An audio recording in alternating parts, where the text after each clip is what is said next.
Zekran sat at his desk, staring at the same beige wall he had been staring at for the past 12 cycles, wondering if this was truly what his life had become. A mid-level bureaucrat. At the Galactic Academy of Xenobiology, updating databases that nobody read, filing reports that nobody cared about, and attending meetings that could have been emails. Actually, scratch that. The meetings could have been nothing at all, and the galaxy would have continued spinning just fine. He took a long sip of his morning stimulant drink, that bitter purple liquid that tasted like regret and broken dreams, but at least kept his 3 eyes open during the morning shift. His boss, Director Quintar, had sent him another passive-aggressive message about efficiency standards and attention to detail, which was rich coming from someone who had approved a budget for a study on the mating habits of space algae. Space algae. The galaxy was truly thriving under such leadership. Another day, another database update. Zekran muttered to himself, pulling up his workstation console. The screen flickered to life, displaying the familiar interface of the Apex Species Database, a comprehensive ranking system that had been in development for 3 years. 3 years. The galaxy's top scientists, researchers, and xenobiologists had poured countless resources into studying every known sentient species, evaluating their combat capabilities, survival instincts, adaptability, and overall threat level. And now, after all that time, the final rankings were ready. Zekran's job: upload them to the main server, check for formatting errors, and move on with his monumentally boring existence. He cracked his knuckles. Well, the Krelvian equivalent of knuckles, and began scrolling through the list. Number 10. The Cytherians. Made sense.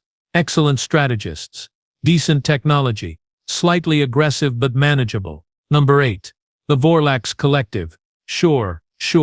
Hive mind species tough to deal with, but predictable. Number 5. The Krakovians. Ah yes. The 7-foot-tall reptilian warriors with acid spit and a terrible attitude. Classic Apex material right there. Zekran nodded approvingly. Everything was exactly as expected.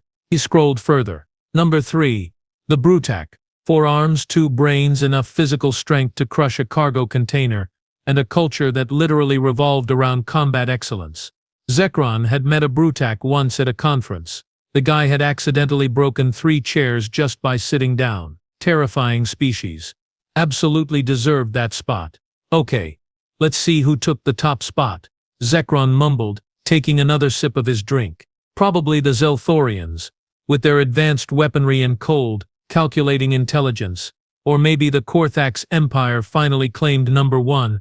They had been campaigning for it for decades. He scrolled to number 1.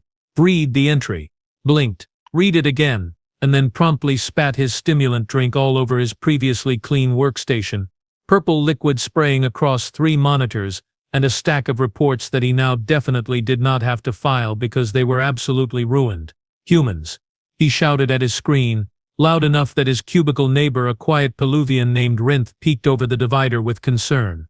Zekran ignored him, wiping drink off his face while staring at the screen in utter disbelief. There it was. Clear as the 3 moons of Keltor. Number 1, Apex Species Classification, Humans. Origin: Planet Earth, Sector 429 Delta. Classification: Class C Biological World. Class C Class C. That meant their planet was barely considered habitable by galactic standards, a backwater rock in an unremarkable star system that most navigators would not even bother marking on long-range charts. And the species: humans. Those pink, squishy, furless bipeds who had only achieved faster-than-light travel about 50 cycles ago. Those humans. Zekran pulled up the basic physiological data, absolutely convinced this was a clerical error. Someone in data entry had messed up. Probably that intern, what was his name? Vex something. Always mixing up files. That one.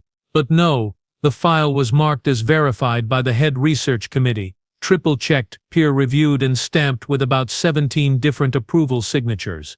He read the description. Humans, bipedal mammals, average height 5 to 6 feet, no natural armor, no venomous capabilities, no enhanced sensory organs, minimal physical strength compared to galactic average. Zekran kept reading, his confusion growing with every line. These creatures sounded like prey animals. Weak, vulnerable, slow. They did not even have proper claws. just these weird flat things on the ends of their fingers that the report called nails, which apparently they had to trim regularly or they became inconvenient. This has to be wrong, Zekron said, shaking his head. This has to be a mistake. There is absolutely no possible way that these, she squinted at the image file showing a standard human. These soft, weird, furless creatures are the apex species in the entire known galaxy. He sat back in his chair, which creaked under his weight, and stared at the screen. Humans. Number 1. Above the Krakovians. Above the Brutak. Above species that had conquered entire star systems before humans even figured out agriculture. Something was very, very wrong with this database. And Zekron, despite his deep desire to just ignore it and file the report anyway, knew he had to investigate. Because if this ranking was real, if humans truly were the apex species, then the galaxy had severely catastrophically underestimated a species from a Class C backwater planet. And that thought was significantly more terrifying than his boss's passive-aggressive emails. Zekron took a deep breath, wiped the remaining purple liquid off his keyboard, and made a decision. He was not going to report this to Director Quintar until he had figured out exactly where the error occurred. The last thing he needed was to walk into that office, announce that humans were apparently the galaxy's apex species, and then have Quintar laugh him out of the building. Or worse, assign him to another committee. The horror. Okay, let's find this mistake, he muttered, cracking open the full human data file. The document was massive, thousands of pages compiled by observation teams who had been studying Earth for the past 3 years.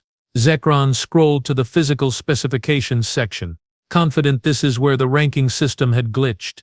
Physical attributes, he read aloud, nodding. Average height 5 feet to 6 feet. Average weight 100 to 200 pounds. Bone density, moderate. Muscle structure, standard mammalian configuration. Natural weapons, none. Natural armor, none. Venomous capabilities, none. Enhanced sensory organs, none. Zekron leaned back, gesturing at the screen as if someone else was in the room. See? See? No weapons. No armor. No venom. These creatures are walking meat bags. How in the 7 hells of Kryton are they number 1? He kept scrolling. Vision. Binocular, limited spectrum. Poor low-light performance. Hearing, moderate range, inferior to most predator species. Smell significantly underdeveloped compared to galactic average. Temperature tolerance. Extremely narrow, requires artificial climate control in most environments. They can't even see in the dark properly, Zekron exclaimed, throwing his hands up. The Krakovians have thermal vision. The Brutak can hear a heartbeat from 300 meters away. And humans what? They need to carry little light devices because their eyeballs stop working when the sun goes down. This was it. This was definitely the error. Some algorithm had clearly malfunctioned. Probably weighted the data wrong, maybe mixed up the decimal points. Humans were not apex predators. They were barely apex anything. They were mid-tier at best. Probably lower. Zekron was already composing his report in his head, explaining the technical failure, suggesting a full system audit. Then he reached the behavioral analysis section, and that is when things started getting weird. The first entry was from Observer Telix, a Peluvian researcher known for his thorough no-nonsense reporting style. Zekron had read his work before. The guy did not exaggerate. He stated facts, just facts. So when Zekron read Telix's notes, he assumed they were factual, which made them absolutely baffling. Observation Log 447, humans possess an unusual relationship with other species on their planet. Most notably, they domesticated an apex predator called a wolf, a carnivorous pack hunter with powerful jaws and aggressive territorial behavior. Over thousands of years, humans selectively bred these wolves into hundreds of variants, including something called a pug, which can barely breathe, cannot hunt, and exists solely as a companion animal. The humans find this adorable. Zekron read that paragraph 3 times, then a 4th. They domesticated the apex predators of their planet, and then made them cute? On purpose? What kind of insane, backward, illogical? He trailed off, scrolling to the next entry. Observation Log 612. Humans engage in recreational activities classified as extreme sports. These include jumping off cliffs with fabric wings called parachutes, throwing themselves out of flying vehicles for entertainment, sliding down mountains on wooden planks at high speeds, and surfing, which involves standing on a floating board while enormous waves try to kill them. When asked why they do this, the most common response is because it is fun. Zekron stared at his screen, blinked. Read it again. Fun? They throw themselves off cliffs for fun. That is not fun. That is suicide with extra steps. He scrolled faster now, his confusion turning into something close to panic. Another entry. Humans have developed over 400 distinct types of cheese. They consume fermented plant liquids called alcohol that actively poison their bodies, then rate the experience based on taste. They created a sport called boxing where two individuals punch each other in the head repeatedly until one falls down, and spectators pay to watch this. They invented something called a roller coaster, a mechanical device specifically designed to simulate mortal danger while being perfectly safe because they enjoy the feeling of terror. This does not sound like apex behavior, Zekron said slowly, his three eyes wide. This sounds like a species with a death wish. This sounds like mass insanity. Who looks at a cliff and thinks, you know what would be great? Jumping off it with some fabric. Who punches each other in the head for sport? What kind of evolutionary path leads to recreational fear? He kept reading, and the entries just got stranger. Humans kept venomous insects as pets. They climbed mountains that could kill them just to say they did it.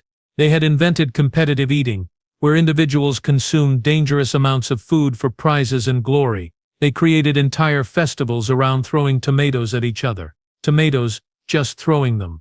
For fun. One report noted, human teenagers during their adolescent phase engage in increasingly risky behavior as a form of social bonding. This includes vehicle racing, roof jumping, and something called the cinnamon challenge, which involves consuming large amounts of a spice that can cause choking. Adults discourage this behavior, yet many admit to doing similar things when they were teenagers. The behavior appears to be a cultural constant. Zekron rubbed his temples, feeling a headache forming behind his primary eye. They are suicidal. The entire species is suicidal.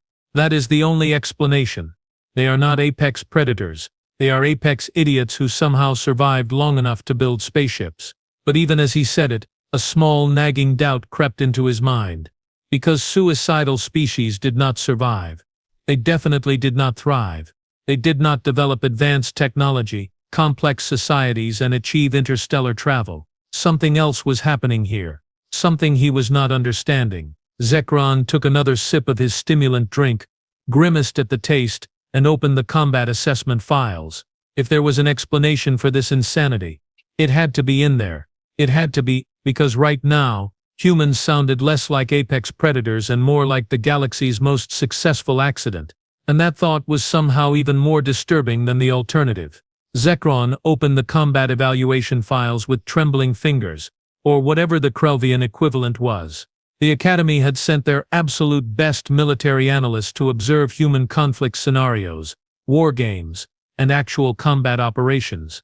These were professionals who had assessed the tactical capabilities of the Brutak, analyzed Krakowian battle strategies, and survived observing a Zelthorian honor duel. Their reports were always clinical, precise, and completely objective, which made what Zekron was reading absolutely terrifying.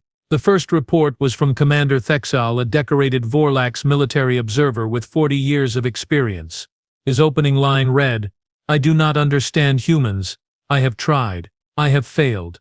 What follows is my best attempt to explain the unexplainable." "Oh, that is a great start," Zekron muttered. "Really fills me with confidence." He kept reading. Humans possess a psychological concept they call spite. This is not mere aggression or territorial defense. Spite is the willingness to harm oneself if it means denying victory to an opponent. It overrides survival instincts, logical thinking, and self-preservation. I witnessed a human soldier, call sign Riker, take 3 ballistic rounds to his torso during a combat scenario. Medical scans showed significant internal damage, blood loss exceeding safe levels, and pain that should have rendered him unconscious. He did not stop. He dragged himself 200 meters across hostile terrain to complete his objective. When asked why he did not retreat for medical attention, his response was, and I quote, "Because I will be damned if I let those guys win." He said this while coughing up blood. He was smiling. Zekron felt his primary stomach twist. He was smiling. He was dying and he was smiling. What is wrong with these creatures? The report continued. Human spite appears to be a fundamental aspect of their psychology. They will continue fighting when fighting is illogical. They will sacrifice advantageous positions to deny them to enemies. They have a saying, "If I am going down, I am taking you with me." This is not bravado. This is doctrine.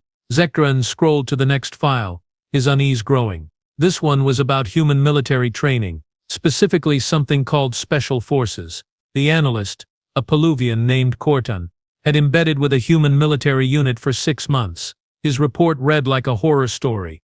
Human special forces are volunteer units composed of individuals who choose to undergo training so brutal that 40% of candidates do not complete it. Let me repeat that. They volunteer for this. They ask to be pushed beyond breaking points. The training includes sleep deprivation, extreme physical stress, simulated drowning, exposure to chemical agents, and psychological pressure designed to make them quit, and when they succeed, they celebrate. Then they ask for more advanced training. They volunteer, Zekran said flatly, staring at his screen. They stand in line and say, "Yes, please. I would like to be nearly drowned and chemically exposed. Sign me up." What? How does that? Why would anyone? He trailed off, unable to form coherent thoughts. The report had video attachments. Against his better judgment, Zekran opened one. It showed human trainees submerged in water tanks, hands bound, forced to hold their breath while instructors simulated hostile interrogation scenarios. The humans were not panicking. They were not begging to stop. They were enduring. Some were even helping each other, sharing techniques, offering encouragement between exercises. Corton's notes on the video read, "They bond through shared suffering. The more difficult the trial, the stronger their unit cohesion becomes. Pain is not a deterrent. It is a recruitment feature." Zekran closed the video, his 3 hearts pounding arrhythmically. He opened another file, this one a compilation of what the analyst called cultural warnings. The title made him nervous, common human phrases that precede catastrophic decision-making. Number 1 on the list, "Hold my beer." The explanation read, "This phrase, while literally referring to an alcoholic beverage, functionally means I am about to attempt something so monumentally stupid and dangerous that I need both hands free." Witnesses to this phrase report a 97% correlation with subsequent injuries, property damage, and outcomes that defy probability. Humans say this phrase with confidence, often while grinning. We do not know why. We are afraid to ask. Zekran laughed, a high-pitched, slightly hysterical sound. "Hold my beer." They have a catchphrase for stupidity. And they are proud of it. Of course they are. Why would they not be? He scrolled through other phrases. "Watch this. What's the worst that could happen? And I have an idea." All flagged as dangerous precursors to inadvisable human behavior. There was even a note about the phrase, "It's fine," which apparently meant the exact opposite and indicated a situation spiraling rapidly out of control. But it was the combat footage that truly shook him. Zekran pulled up a file marked Priority Review Live Combat Analysis. The video showed a human female, designation Agent Carter, in a compromised position. She had been ambushed in a confined space, sustained a significant injury to her left arm, and was facing 4 armed opponents. Standard tactical doctrine for any species would be retreat, call for backup, or surrender. Agent Carter looked at her broken arm, looked at her opponents, looked at a broken chair leg on the ground. Then she picked it up with her good arm and charged. What followed was, in Zekran's professional opinion as someone who had never been in combat and never wanted to be, absolutely insane. The human female used her broken chair leg like a sword, her injury apparently not registering as a reason to stop fighting. She dodged, struck, feinted, and moved with a viciousness that made Zekran flinch away from his screen. Within 90 seconds, all 4 opponents were incapacitated. Agent Carter was still standing, breathing hard, bleeding from multiple wounds. The analyst note on the video simply read, "Fueled by audacity and spite." No other explanation possible. Zekran paused the video on Agent Carter's face. She was grinning, injured, outnumbered, statistically doomed, and she had been grinning the entire time, like she was enjoying it. Like the odds being against her made it more fun. "They are not apex predators," Zekran whispered to his screen. "They are apex lunatics.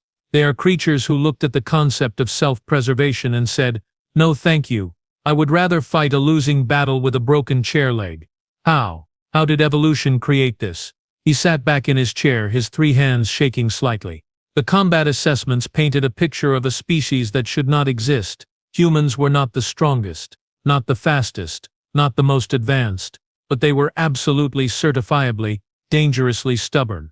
They did not stop, they did not quit, and they seemed to get more determined the worse their situation became. Spite as a survival mechanism, audacity as a combat doctrine, stupidity weaponized into an evolutionary advantage.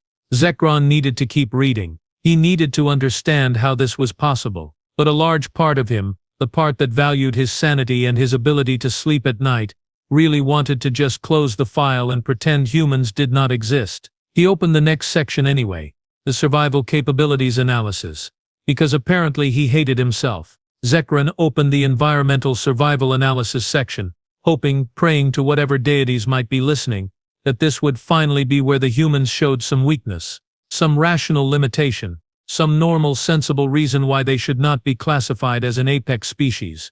The first line of the report destroyed that hope immediately. Planet Earth, official classification, Class C Death World, hazard level, highly dangerous, recommended colonization status avoid, Death World. Zekron read aloud, his voice climbing an octave. They evolved on a death world. Of course they did. Of course, why would the insane suicide species evolve anywhere normal? That would be too easy, too logical. He kept reading, and each sentence made things worse. Planetary composition, 70% dihydrogen monoxide in liquid form, undrinkable without filtration due to salt content. Atmosphere, volatile, prone to extreme fluctuations. Weather patterns include hurricanes with wind speeds exceeding 200 miles per hour, tornadoes that appear with minimal warning, electrical storms capable of delivering billions of volts, and frozen precipitation that can collapse structures. Zekron paused. Read that again. 70% of their planet is covered in water they cannot drink without dying. So they are surrounded by the thing they need to survive, but it will kill them if they consume it wrong. What kind of sick evolutionary joke is that? The report continued, getting progressively more disturbing. Geological instability. Earth's crust is divided into tectonic plates that shift unpredictably, causing earthquakes and volcanic eruptions. Entire cities have been destroyed by ground displacement. Human response: build better structures, continue living in hazardous zones. The ground eats their cities. Zekron shouted at his monitor. The ground literally opens up and swallows buildings, and they just build more buildings. They do not move. They do not relocate to safer planets. They just make stronger buildings and call it Thursday. He scrolled faster, his panic growing with every paragraph. Temperature variance. -40 degrees to +50 degrees Celsius, often within the same planetary year. Humans lack natural fur, insulation, or temperature regulation beyond basic metabolic processes. Solution: invented clothing, invented climate control, continued living in uninhabitable regions anyway. There was a note from the xenobiologist who compiled this section, Dr. Filinara. Her commentary read, "I do not understand how this species survived past the Stone Age. Their planet is actively hostile to life, and yet they thrived. I suspect sheer stubbornness plays a larger role in evolution than we previously theorized." Zekron found himself nodding. Stubbornness. Yes, that tracks. That absolutely tracks. Then he reached the section on human biochemistry, specifically something called the adrenaline response. The heading read, Emergency Survival Protocol, Designation Adrenaline Rush. The description made Zekron's blood run cold, well colder than usual for a Krelvian. When humans perceive extreme danger, their bodies release a chemical cocktail that temporarily overrides pain reception, increases strength output beyond normal parameters, enhances reaction time, and shuts down non-essential cognitive functions. Observer note: during adrenaline response, humans become what can only be described as unstoppable meat tanks with no regard for physics or common sense. Attached to this section was video footage marked Case Study 73, Human Maternal Protection Response. Zekron clicked it, not sure he wanted to see what came next, but unable to stop himself. The video showed a human female, identified as Linda Harris, standing next to a primitive ground vehicle. The vehicle had somehow malfunctioned and collapsed, trapping her offspring, a small human child, underneath. The weight of the vehicle was listed on screen: 2.3 metric tons. Zekron watched as Linda Harris, who weighed maybe 60 kilograms, walked up to this 2-ton death trap, grabbed the front end, and lifted it. Just lifted it. The vehicle rose off the ground, the child rolled free, and the mother held that impossible weight until her offspring was safe. The video ended. A note from the physics analysis team appeared: "We have reviewed this footage 87 times. We have run every calculation. We have consulted with biomechanics experts across 4-star systems. We still cannot explain how this is possible. Human muscle structure should not support this. The leverage is wrong. The energy output exceeds reasonable biological limits, and yet it happened." Conclusion: humans can temporarily ignore physics when sufficiently motivated. "They can ignore physics," Zekron said numbly. "When motivated, they just decide physics does not apply." Cool, cool, cool, cool, cool. That is totally normal and not at all horrifying. He scrolled onward, finding more impossible survival stories.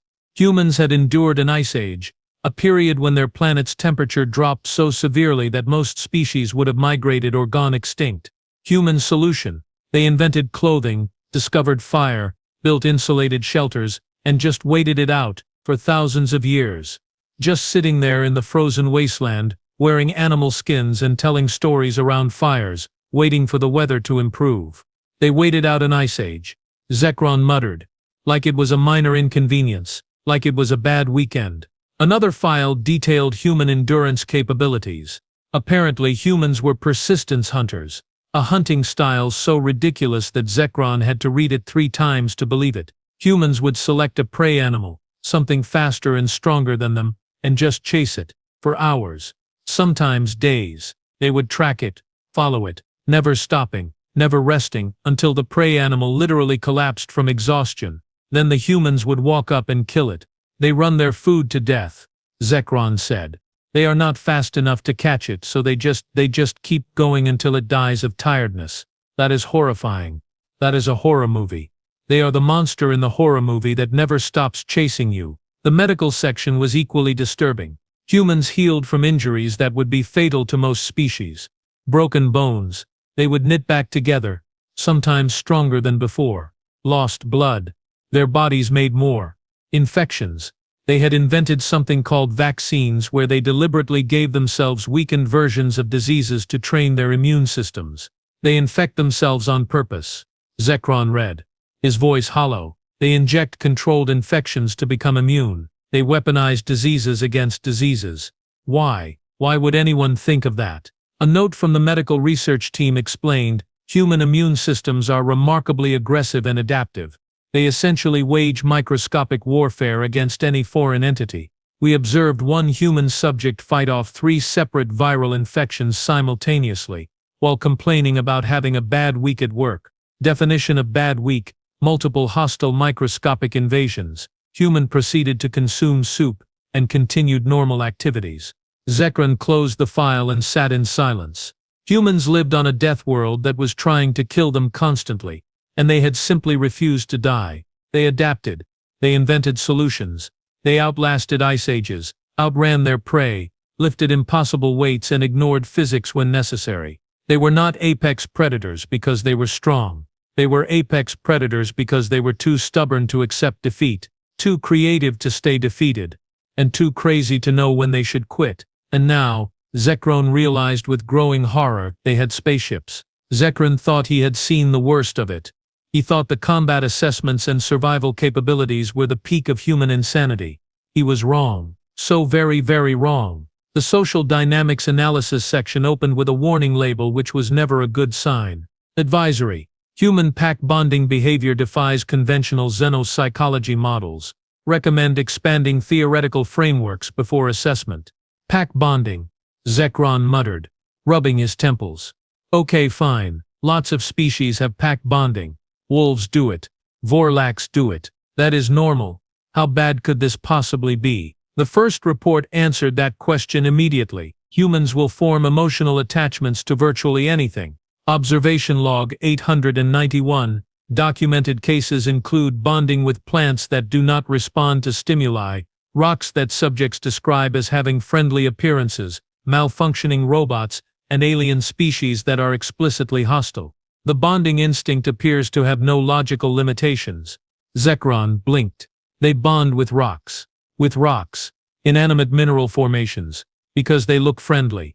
He scrolled down, finding photographic evidence. A human had named a rock Patrick. The rock sat on a desk. The human had given Patrick a tiny hat. The report noted that the human became distressed when coworkers moved Patrick, describing it as mean. Patrick the rock, Zekron said slowly. Patrick, the rock. They named a geological formation and gave it accessories. It got worse. Much worse. The next section detailed human pet ownership, and Zekron felt his sanity beginning to crack. Humans frequently cohabitate with other species in arrangements they call pet ownership. Analysis of Earth fauna reveals that many of these pets are biologically capable of killing their human owners. Humans appear unconcerned by this. The case study that followed made Zekron want to scream. Subject Jeff Corwin, human male, age 34. Pet 1 Nile crocodile, name Fluffy. Subject has owned Fluffy for 6 years. Fluffy measures 14 feet in length, possesses 72 teeth, bite force of 3,700 pounds per square inch, and is capable of performing a death roll that could dismember a human in seconds. When asked about safety concerns, subject stated, "Oh, Fluffy would not hurt me. He is a good boy." Subject then proceeded to give Fluffy belly rubs.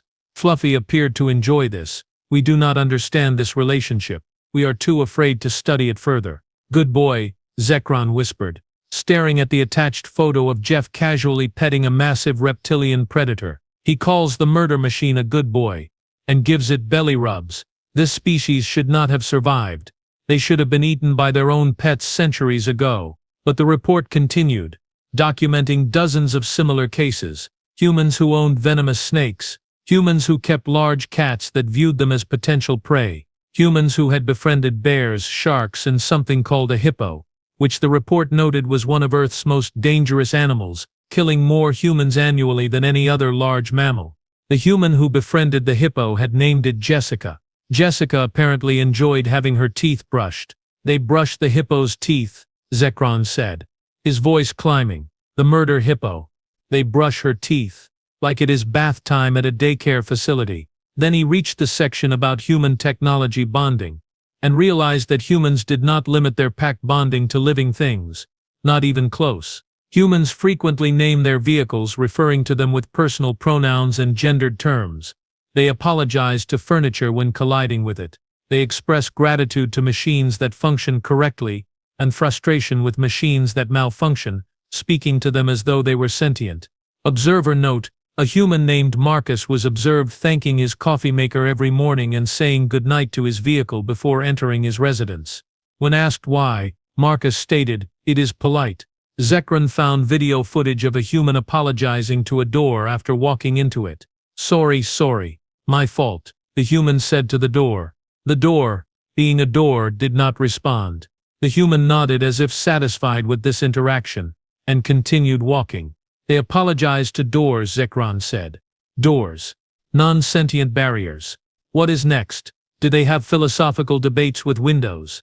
Apparently yes. Another report documented a human having a one-sided conversation with a malfunctioning computer, begging it to work, promising to treat it better in the future, and offering it encouraging words. The computer remained broken.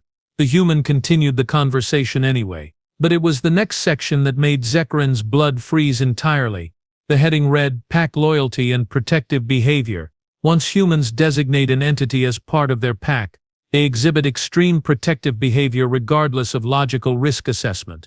Case Study 445.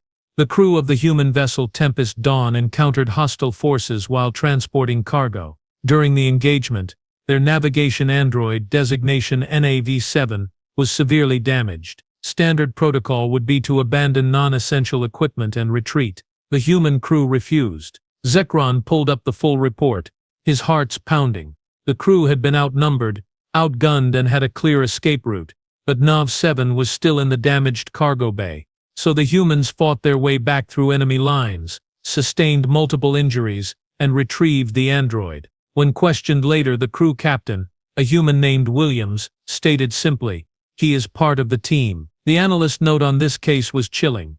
Nantes 7 is not sentient. It is an advanced navigation computer with a vocal interface. It cannot feel pain, fear, or loyalty. It is equipment. The humans did not care. They risked their lives for a machine they had assigned names and personality traits. Conclusion: once humans pact bond with an entity, that entity becomes family. Humans will die for family. Zekron sat back, his 3 hands trembling.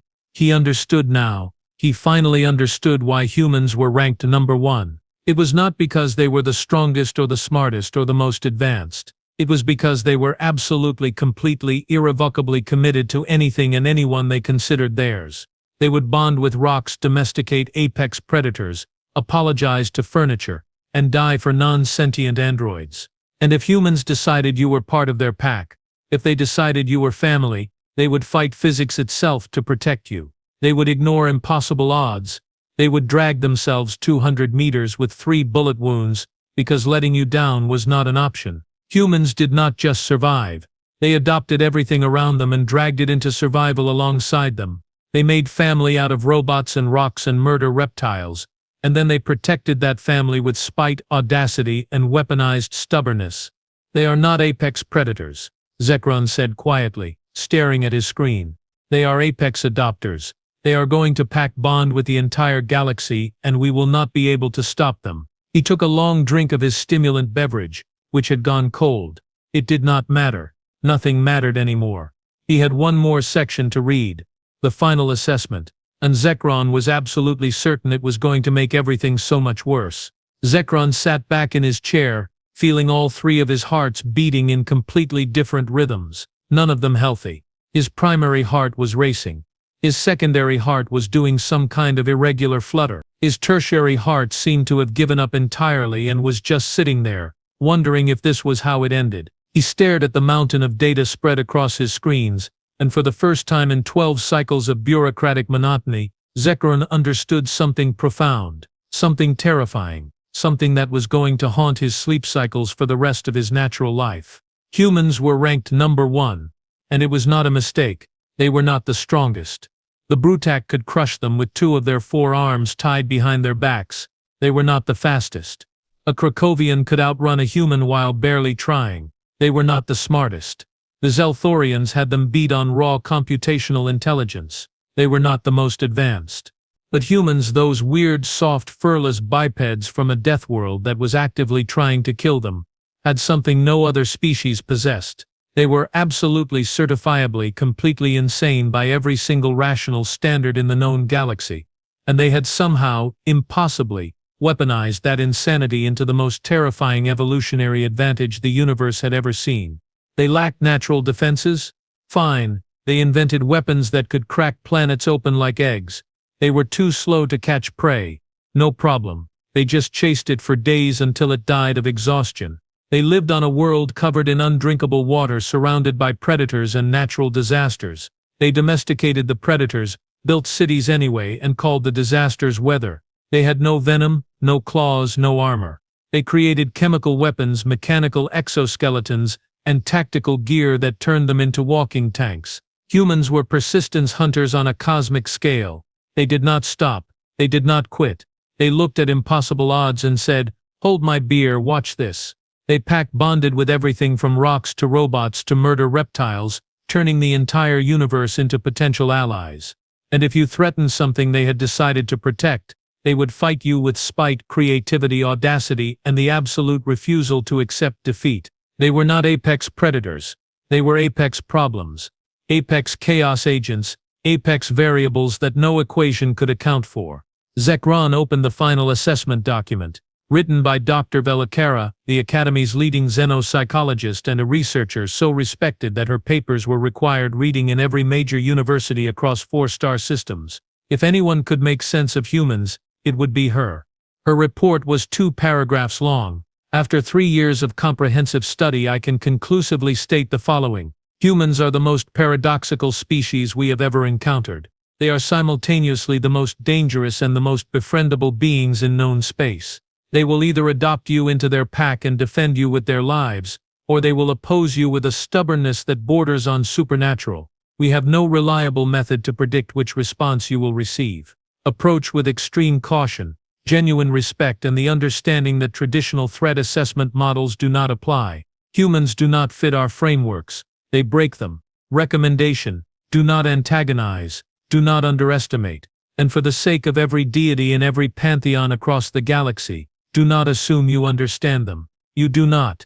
I have studied them for 3 years and I do not. The second paragraph was even shorter. Q. Addendum: if a human offers you something called friendship, accept it. You will never have a more loyal, protective, or irrationally dedicated ally. If a human declares you an enemy, run, run far, run fast, and pray to whatever gods you believe in that they do not decide to chase you, because they will never stop. Ever. Zekron closed the file. The screen went dark. He stared at his own reflection. 3 eyes wide, skin a pale shade of blue that indicated stress levels approaching critical. He had been working at the Galactic Academy of Xenobiology for 15 cycles. 15 cycles of boring database updates, tedious reports, and mind-numbing meetings about space algae budgets. And today, on what should have been another forgettable morning, he learned that the universe's apex species was a collection of stubborn, spike-driven, pack-bonding lunatics who domesticated wolves into something called pugs, drank poison for recreational purposes, invented extreme sports that simulated mortal danger for entertainment, and went skydiving on weekends for fun. Humans, the species that looked at a death world and said, "This is fine, we will just build air conditioning." The species that survived an ice age by inventing clothing and waiting it out. The species that turned persistence hunting into a global strategy, spite into a combat doctrine, and pack bonding into a superpower. And they had spaceships now. They were out there, in the galaxy, probably befriending things they should not befriend and fighting battles they should not win, and generally ignoring every rule of logic, physics, and common sense that kept the rest of the universe functioning. Zekron looked at his desk, at his half-finished stimulant drink, at the 17 message notifications from Director Quintar asking about the database update, at the beige walls of his cubicle that he had stared at for 12 cycles. He opened his personal communication device and began typing a message. Director Quintar, I am submitting my formal resignation effective immediately. I am moving to a remote space station in the Outer Rim. Do not ask why. Do not contact me. If humans arrive at the station, I am moving again. Sincerely, Zekron. He paused. Deleted the message. That was too dramatic. Probably. Instead, he saved the database file, flagged it as verified and accurate, and uploaded it to the main server. Somewhere, someone else would read this data. Someone else would learn that humans were ranked to number 1. Someone else would have the same existential crisis he just had. Zekron stood up, grabbed his personal belongings, which consisted of 1 coffee mug with a motivational quote he had always hated, and walked toward the exit. He needed a drink, a strong one, something significantly more powerful than stimulant beverages, and he needed a new job, preferably in a sector of space very, very far from Earth. Maybe something in accounting. Accounting was safe, boring, predictable. As he walked past Rinth's cubicle, his Peluvian coworker looked up. Leaving early? Are you okay? You look unwell. Zekron stopped, turned, looked at Rinth with all 3 eyes. Have you ever read a report that fundamentally changed your understanding of reality and made you question every life choice you have ever made? Rinth blinked. No? Good, Zekron said. Keep it that way. Never read the human files. Trust me. And with that, he walked out of the Galactic Academy of Xenobiology, leaving behind 12 cycles of bureaucratic service, and taking with him the knowledge that somewhere out there, humans were probably petting a crocodile, jumping off a cliff with fabric wings, or befriending something that definitely wanted to eat them. The galaxy was doomed, or saved, or possibly both. Zekron was not sticking around to find out which.